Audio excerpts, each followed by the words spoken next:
हमारे मंत्री जी ने अभी बताया भी है कि हरियाणा प्रदेश कृषि प्रधान प्रदेश है।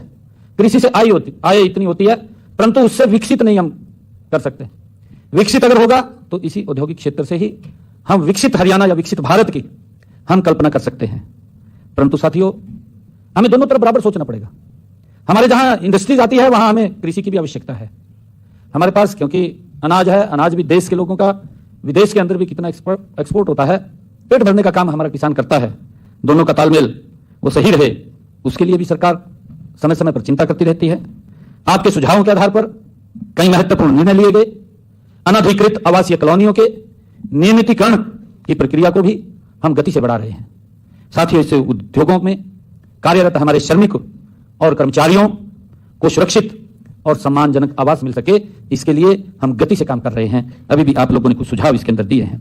साथियों, जो पिछले बजट के अंदर आप लोगों ने सुझाव दिए थे कि श्रमिकों के लिए डॉर्मेट्रिक और सिंगल रूम के निर्माण वो किए जाएं, उसके लिए हमने आईएमटी बावल में 5 एकड़ की भूमि और आईएमटी फरीदाबाद में 2.5 एकड़ की भूमि और आईएमटी सोना में 5.5 एकड़ भूमि अधिकृत भी कर ली है, ताकि उसको हम गति से पूरा कर सकें।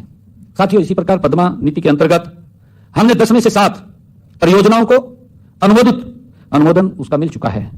और इन सभी उपलब्धियों के पीछे आपकी जो सहभागिता और विभाग के बीच जो बेहतर समन्वय है, उसकी अहम भूमिका है।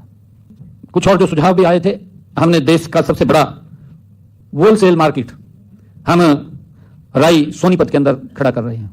मुझे खुशी है बताते हुए आप लोगों को कि हमने उसके लिए जगह भी चिन्हित कर लिया है, और चिन्हित नहीं कर ली उससे एक बड़ा हरियाणा को रोजगार का साधन भी खड़ा होगा। क्योंकि वहां पर जो खारी बावली है, खारी बावली में ड्राई फ्रूट मार्केट बड़ी, उसको हमने बोर्ड के अंदर चिन्हित कर लिया है जगह उसको देने का। जल्दी ही उनके साथ हमारा हो जाएगा बैठ करके। चाहे करियाना मार्केट है, दिल्ली से जो एक बड़ी करियाना मार्केट इधर आना चाह रही है, वो भी उसके लिए, चाहे इलेक्ट्रिकल मार्केट है, उसके लिए भी हमने ये जगह चिन्हित की है। मार्बल मार्केट है, वो भी बड़ी बाहर इस साइड निकल करके आ रही है। अमृतसर की ड्राई फ्रूट मार्केट है, उन्होंने भी यहाँ पर आकर के जगह देखी है, क्योंकि यहाँ पर जो कनेक्टिविटी है, कनेक्टिविटी भी हमारे यहाँ इस साइड से अगर आप लोग देखेंगे सोनीपत से मात्र 30-35 मिनट का ही रास्ता हमारे एयरपोर्ट का रह गया है। क्योंकि जब कनेक्टिविटी हमारे पास आती है तो उससे कई प्रकार के काम और खड़े होते हैं, और लोगों को ये कनेक्टिविटी की आवश्यकता ज्यादा होती है, जिससे कि वो आगे बढ़ सकें। साथियों, इसी प्रकार हमने अपने संकल्प पत्र में ये बात कही है, जो हमारे पास विषय अभी कई हमारे महानुभाव ने इस बात को ईवी के को लेकर के उठाया है। हमने अपने संकल्प पत्र में भी इस बात का जिक्र किया है कि हम ईवी पार्क बनाने जा रहे हैं। उसका संकल्प हमारे संकल्प पत्र के अंदर है, और हम सोच रहे हैं कि एक ईवी पार्क यहाँ पर बने, और उस पर काम चल रहा है, उसके ऊपर काम चल रहा है। जल्दी ही हम इसकी भी एक घोषणा करने वाले हैं, क्योंकि उसके ऊपर पॉलिसी वो बन रही है। और हमारे मनीष जी ने भी एक बात कही थी कि एक सैटेलाइट शहर बसाने की उन्होंने बात कही है। मैं मनीष जी को यह भी ध्यान लगाना चाहता हूं कि माननीय प्रधानमंत्री आदरणीय मोदी जी ने जैसे सूरत को एक नया सैटेलाइट शहर बनाने जा रहे हैं, हमने भी खरखौदा के पास एक 10,000 एकड़ के अंदर बड़ा हम वहां पर बनाने के लिए उसको सोच रहे हैं।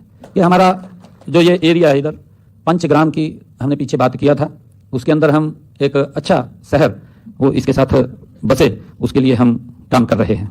कि प्रदेश में लगभग 70,000 करोड़ रुपए की लागत से बनने वाली जो सराय काले खां और करनाल, सराय काले खां से अलवर राजस्थान बॉर्डर के बीच रीजनल जो RRTS कनेक्टिविटी परियोजना को वो मंजूरी भी मिल चुकी है। उसकी DPR मेरे ख्याल बन गई है, टेंडर होने वाला है, DPR बन चुकी है, जिसका एक बहुत बड़ा लाभ, क्योंकि ये सराय काले खां से एक तो करनाल की तरफ जाएगी और एक सराय काले खां से अलवर तक जाएगी। हमारा बावल तक का एरिया है, बावल से आगे क्योंकि राजस्थान के अंदर जाएगी वो, तो उसका लाभ हमारे लोगों को मिलेगा। और जो ट्रैफिक की समस्या आप लोगों ने कही थी, क्योंकि सरकार उससे आगे बढ़ करके सोचती रहती है, उसके ऊपर काम भी करते रहते हैं, और धीरे धीरे करके कहीं और जो इस योजना के अंदर हैं कहीं रोड भी और निकलने हैं, ताकि आप देख रहे हैं कि पिछले 11 वर्षों के अंदर किस तरीके से भारत बदला है।